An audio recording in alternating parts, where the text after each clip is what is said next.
Après 7 années de pratique des PPP, 7 années qui nous ont permis d'abord de découvrir, d'expérimenter, de nous questionner, de dissiper nos peurs, nos inquiétudes, de gagner en expérience, puis de nous rassurer, l'heure a maintenant sonné de passer à la vitesse supérieure. En l'état actuel de la relecture des textes, 2 décrets d'application ont été pris. Il s'agit des décrets 1960 du 24 juillet 2024 fixant les modalités de contrôle et de suivi, de régulation des procédures de gestion des contrats de partenariat public-privé. Il s'agit également du décret 1061 du 24 juillet 2024 fixant la procédure de passation simplifiée. Et je pèse mes mots, passation simplifiée en République du Bénin.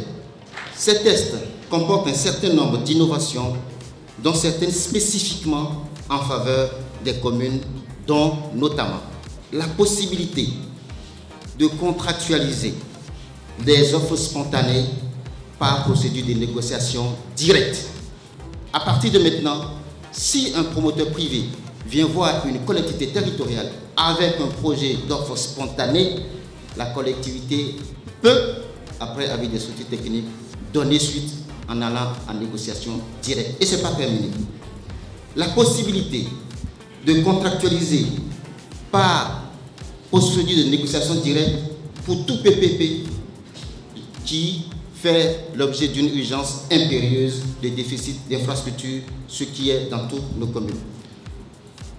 L'obligation faite de mise en place d'une commission de suivi et de gestion des contrats de PPP. Qu'est-ce que ça veut dire? Lorsque le contrat est signé, les parties négocient dans le contrat la mise en place de cette commission et la commission est mise en place dans les 60 jours suivant la signature du contrat. La commission, en ce qui concerne les collectivités territoriales, elle est présidée par le secrétaire exécutif et en ce qui concerne les autres structures étatiques de contractualisation, elle est présidée par la PRMP. La suppression du rôle prépondérant du Conseil des ministres.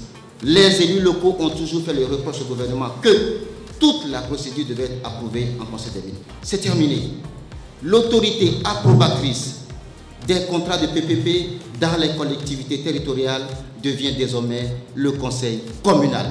Alors, je pose la question au maire, est-ce que vous êtes prêts pour le développement? Est-ce que vous êtes prêts pour saisir ces opportunités-là? Est-ce que vous êtes prêts pour prendre ce bâton que le gouvernement vous tend pour développer les collectivités territoriales?